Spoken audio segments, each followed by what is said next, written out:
बिस्मिल्लाहिर्रहमानिर्रहीम, अस्सलाम वालेकुम। मैं शाहिद सकलैन हूँ। आप मुझे मेरे यूट्यूब चैनल, फेसबुक पेज पे देख रहे हैं। 5 अगस्त है, पीर का दिन है, जुमे वाले दिन 2 अगस्त को लाहौर के विलेंशिया टाउन की खिजरा मस्जिद के सामने जो है वो बानी तहरीक इंसाफ के दोस्त भी थे और तहरीक इंसाफ के शुरू के जो बानियान थे उनमें शामिल थे डॉक्टर शाहिद सिद्दीक। उनको बड़ी बेदर्दी से कत्ल कर दिया गया था। ये जुमा नमाज पढ़ के बाहर निकल रहे थे, इनके साथ इनका बेटा और इनका भाई साजिद भी था। और इस दौरान जब ये गाड़ी में बैठने लगे तो एक शूटर आया, वो भी गाड़ी में सवार थे। उन एक शख्स नीचे उतरा, उसने इनको गोलियां मारी और इनको हॉस्पिटल ले जाया गया। पहले एक और हॉस्पिटल ले जाया गया, वहाँ पे जो है उन्होंने एक्सेप्ट नहीं किया कि ये पुलिस का मामला है, तो फिर उसके बाद इनको जो है वो जिना अस्पताल लाया ले जाया गया। लेकिन अनफॉर्चुनेटली अस्पताल पहुंचने से पहले ही ये दम तोड़ चुके थे। बहुत बड़ी खबर थी क्योंकि डॉक्टर शाहिद सिद्दीक जो है वो बहुत ज़बरदस्त इंसान बताए जाते हैं, गरीबों के हमदर्द थे। हॉस्पिटल था उनका अपना, इकरा हॉस्पिटल के नाम से।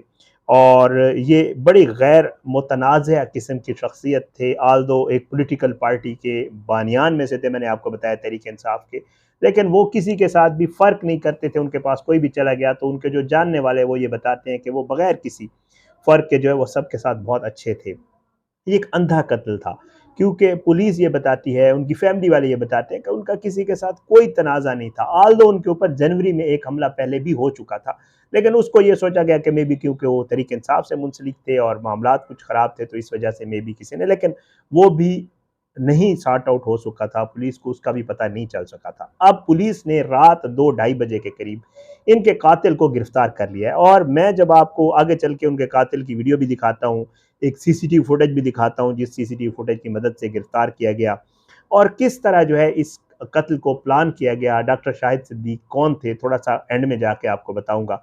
ये केस अब जो है मुअम्मा तकरीबन हल हो गया है, केस हल हो गया है। ऑर्गेनाइज्ड क्राइम यूनिट ने बहुत ही कम वक्त में, मैं अप्रिशिएट करूंगा कि उन्होंने इस अंधे कत्ल को बड़े अच्छे तरीके से जो है वो मंतकी अंजाम तक तकरीबन पहुंचा दिया है। और जब मैं वीडियो कर रहा हूं, इससे थोड़ी देर बाद जो है एक प्रेस कॉन्फ्रेंस भी एक्सपेक्ट की जा रही है कि प्रेस कॉन्फ्रेंस जो है वो की जाएगी और बाकायदा इसकी तफसील बताई जाएगी। मेरे पास जो तफसीलात पहुंची हैं वो मैं आपके साथ शेयर करूंगा। बहरहाल जी, जैसे मैं आपको पहले बता चुका हूँ, ये जुम्मे वाले दिन वाक़या हुआ था। इसकी FIR जो है इनके छोटे बेटे तैमूर की मुद्दत में जो है वो दर्ज की गई थी और तैमूर ने यह बताया था कि कत्ल के वक्त डॉक्टर शाहिद के साथ उनका बेटा कयूम और भाई साजिद भी मौजूद थे। FIR के मुताबिक डॉक्टर शाहिद मसूद जुम्मा की नमाज के बाद गाड़ी में सवार हो रहे थे कि उजरती कातिल ने फायरिंग करके उन्हें कत्ल किया था। और जो है पुलिस ने इनिशियली ये बताया था कि लग ये रहा है कि ये मामला जो है वो शायद उसका है अपना ये जो जायदाद और इसका मामला है। लेकिन अब जो चीज़ें सामने हैं वो बड़ी हैरानकुन है। बहरहाल जी, इनका जनाजा हो गया। इनका जनाजा जो है इनके बड़े बेटे कयूम ने ही पढ़ाया था और फिर उसके बाद वो बड़ा रो रहा था जनाजा पढ़ाते हुए भी। फिर मुख्तलिफ TV को इन्होंने इंटरव्यूज़ भी दिए उस कयूम ने, और उसने बताया कि मेरे वालिद साहब बड़े गैर मुतनाज़ शख्सियत थे, उनका किसी के साथ कोई मामला नहीं था। आल्दो उनके ऊपर पहले भी एक छोटा हमला हुआ था, लेकिन वो भी पुलिस सॉर्ट आउट नहीं कर पाई थी।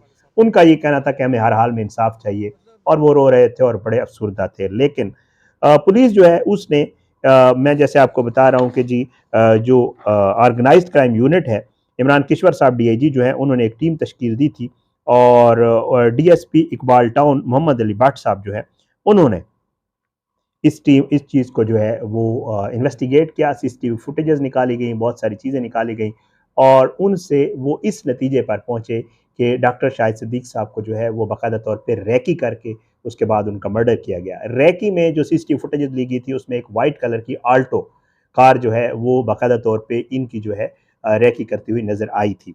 अब पुलिस तफ्तीश क्या बताती है वो मैं आपको बताऊंगा तो आप बड़े ही जो है हैरान होंगे कि जी इनको किसी और ने नहीं बल्कि इनके उसी बेटे ने जिसने इनका जनाजा पढ़ाया, जनाजा पढ़ाते हुए भी रो रहा था, इंटरव्यूज देते हुए भी रो रहा था, जिसका नाम कयूम है, उसने ही इनको कत्ल करवाया है। अब पुलिस तफ्तीश ये बताती है कि जी ऑर्गेनाइज्ड क्राइम यूनिट के पास बहुत ही ठोस शवाहिद हैं और रात 2 बजे के करीब जो है वो DSP साहब ने बाकायदा तौर पर कयूम शाहिद को जो है वो ले लिया है हिरासत में और उनसे तफ्तीश जारी है। पुलिस ज़रा ये कहते हैं कि जी कयूम शाहिद ने मुबैना तौर पर शूटर की मदद से वालिद को कत्ल करवाया। डॉक्टर शाहिद के कत्ल का मुकदमा जो है जैसे मैं आपको बता चुका हूँ वो उनके बेटे की मुद्दत में जो है वो दर्ज है। तफ्तीश ये बताती है कि जी बेटा जो कयूम है उसने अपने करीबी दोस्त के साथ मिलकर जो है वो बाप के कत्ल का मंसूबा बनाया। मुलज़िम कयूम के दोस्त को भी गिरफ्तार कर लिया गया है, पुलिस अब ये बता रही है।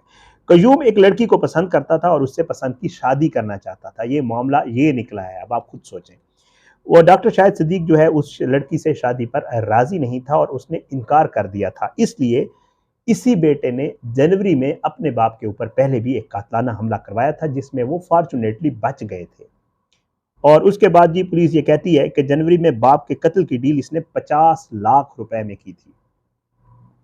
डॉक्टर शाहिद सिद्दीक पर दूसरा बड़ा हमला जो करवाया गया है, जिसमें वो जहां भाग हो गए हैं, वो 2 करोड़ रुपए में जो है उसका सौदा तय हुआ और इसने शूटर्स को 2 करोड़ रुपए दिए हैं। पुलिस शूटर्स को गिरफ्तार करने की भी कोशिश कर रही है और जो शाहिद कयूम है, कयूम शाहिद है, इससे मजीद तफ्तीश में मजीद चीज़ें पूछ रही है। पुलिस ये बताती है कि जुम्मे के दिन जो है 9:50 पर एक आल्टो कार वाइट कलर की, जिसकी सीसीटीवी फुटेज मौजूद है, डॉक्टर शाहिद सिद्दीक की रैकी पर थी सुबह 9:50 यानी 10 बजे के करीब से।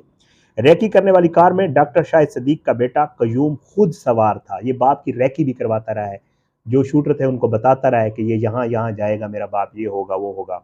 जुमे को डॉक्टर शाहिद सिद्दीक ने पहले वो बैंक गया, बैंक से उसने पैसे निकलवाए क्योंकि उसकी आदत थी। मैं जैसे आपको पहले बता रहा हूँ, बहुत ही कहते हैं ज़बरदस्त आदमी था। लाहौर में जितने भी साथी दोस्तों से मेरी बात हुई है, वो कहते हैं यार बहुत ही अजीम आदमी था और बड़ा एक लाहौर का बहुत बड़ा लॉस हुआ है इस शख्स की सूरत में, जिसको उसके अपने बेटे ने मरवाया है। वो कहते हैं कि जी जुमे की सुबह जो है डॉक्टर शाहिद सिद्दीक बैंक से पैसे निकलवा कर मुस्तहिक अफराद में तकसीम करता था। वो उसकी आदत थी जुमे वाले दिन, वैसे भी कहते हैं बड़ा ये सारे काम ये करता था। रकम तकसीम करने के दौरान भी मशकूक कार जो है वो डॉक्टर शाहिद सिद्दीक का ताक़ुब करती रही। अच्छा, उसके बाद जी पुलिस ये बता रही है कि जी ये जो आल्टो कार थी, इसमें ये कयूम जो है ये खुद मौजूद था और हैरान कुन तौर पे आपने मुख्तलिफ इंटरव्यू सुने होंगे, उसमें ये कह रहा है कि जी मैं उधर मौजूद नहीं था, मैं तो अपने अस्पताल में था। लेकिन पुलिस तफ्तीश और एफआईआर ये बताती है कि जब इसको मर्डर डॉक्टर साहब को मर्डर जब किया गया तो ये अपनी कार के पास खड़ा हुआ था, ये भी वहाँ मौजूद था और इसके चचा भी मौजूद था, छोटा बेटा जो है वो साथ भाई के बाप के साथ था। तो ये खुद मौजूद रहा शूटर्स के सामने ताकि इसको ये तसल्ली हो जाए कि वालिद का काम तमाम हो गया है। हैरान कुन तौर पर बताया ये जा रहा है कि डॉक्टर शाहिद सिद्दीक एक तो ये प्रॉपर्टी, क्योंकि ये खुद बता रहा है, मुख्तलिफ इंटरव्यूज़ मैंने इसके देखे हैं, ये कहता है कि बाप का बिजनेस मैं संभालता था, बाप के साथ मैं ही होता था, उनके लेन देन और सारे मामलात मैं ही देखता था, ये अपने इंटरव्यूज़ में बता रहा है। लेकिन कितने जालिम लोग, इसकी एक बड़ी बहन है, फिर ये है, फिर एक छोटा भाई है, तो कितना जालिम शख्स है कि जिस बाप ने ऑलरेडी तुम्हें कारोबार में साथ मिलाया हुआ है, तुम्हें वो चीज़ें समझा रहा है, ज़ाहिर है बाकी भाई तो छोटा है जो दूसरा तैमूर है, तो इसने अब 2 चीज़ें आ रही हैं, पुलिस मज़ीद अपनी प्रेस कॉन्फ्रेंस में क्लियर कर देगी, लड़की से पसंद की शादी या जायदाद का तनाज़ा। चाहे कोई भी मामला हो, इन दोनों सूरतों में खून इतना इसका सफ़ेद हो गया था, इसका खबीस शख्स का। इसने अपने बहुत ही प्यारे बाप को, मैं इसलिए कह रहा हूँ बार-बार कि आप लाहौर के लोगों से पूछे, यकीन करें जो लोग, ऑल दो पॉलिटिकल एफिलिएशन थी, कैसी एफिलिएशन थी मैं आपको बताता हूँ, लेकिन कहते हैं बड़ा ज़बरदस्त आदमी था। तहरीक इंसाफ के बानियान में शामिल था जी शाहिद सिद्दीक जो है। 2002 में इसने इलेक्शन लड़ा था और ये पूरे पाकिस्तान में तहरीक इंसाफ के कौमी असम्बली उम्मीदवारों में सबसे ज़्यादा वोट हासिल करने वाला आदमी था। बड़ा फलाही काम वगैरह और ये करता था और इसका अपना हॉस्पिटल भी है। तहरीक इंसाफ की टीम का मरकज़ी हिस्सा रहा है, एक अस्पताल का मालिक भी है। इस वक्त डॉक्टर शाहिद सिद्दीक जैसों के पार्टी फंड पर उस वक्त तहरीक इंसाफ चला करती थी, ये बहुत बड़ा फंडिंग भी करता था तहरीक इंसाफ को। 2011 के जलसे के बाद जब पार्टी में अमीर कबीर और दूसरे रहनुमाओं की आमद शुरू हुई तो इनकी नशीद सफ़े अव्वल से होते हुए पीछे चली गई और फिर आखिर ये साइड लाइन हो गए तहरीक इंसाफ में और नज़रअंदाज रहे। 2019 में तहरीक इंसाफ हुकूमत में लाहौर ट्रांसपोर्ट कंपनी का इन्हें सरबराह भी बनाया गया था, लेकिन 1 साल बाद ही ब्यूरोक्रेसी ने बोर्ड ही तहलील करवा दिया, जो कि ब्यूरोक्रेसी का काम है। तहरीक इंसाफ हुकूमत ने इन्हें ब्यूरोक्रेसी और फिर तहरीक इंसाफ की हुकूमत जो वक्त थी, उस्मान बुज़दार साहब, उन्होंने ब्यूरोक्रेसी का ही साथ दिया। इसके बाद डॉक्टर शाहिद सिद्दीक सियासत से गुमनामी की तरफ दोबारा लौट गए थे और डॉक्टर शाहिद के हल्के में शफ़कत महमूद साहब को तरजीह दी गई, फिर इनको इलेक्शन भी नहीं लड़वाया गया और शफ़कत महमूद साहब जो है वो माशाअल्लाह 2 मरतबा MNA बने, वजारत के खूब मज़े लूटे और फिर उसके बाद पार्टी छोड़कर चले गए, जो तहरीक इंसाफ के साथ हुआ। कई साल बाद डॉक्टर शाहिद खबरों में आए थे, लेकिन वो अफसोस की बात है ज़िंदा ना रहे। ये किसी ने लिखा हुआ था और ट्विटर के ऊपर बड़ी अच्छी तहरीर थी, गालिबन माजिद निज़ामी साहब ने लिखी है, मुझे बड़ी अच्छी लगी, मैंने कहा आपके साथ शेयर कर दूँ।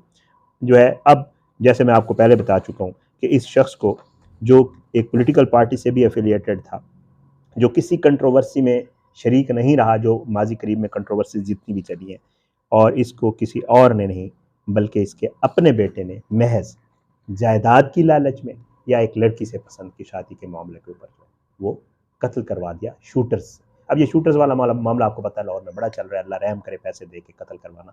शूटर्स पकड़े जाएंगे, जाहिर है पुलिस ने इसी से पूछ करके सब पता चल जाएगा कि इसको शूटर से किसने मिलवाया, इसने कितने पैसे दिए, कहाँ डील हुई, क्या मामला, सारी चीज़ें खुल के सामने आ जाएंगी। बहुत अफसोसनाक मामला, बहुत ही अफसोसनाक खबर थी, वो हल हो गया, मैंने कहा आपके साथ शेयर कर लूँ। अभी प्रेस कॉन्फ्रेंस में भी मेरी वीडियो लगते हुए या वीडियो के पहले या बाद आप देख लेंगे कि वो सारी तफसीलात बता देंगे। अपनी दुआ में याद रखा करें। पाकिस्तान जिंदाबाद। अल्लाह हाफिज़।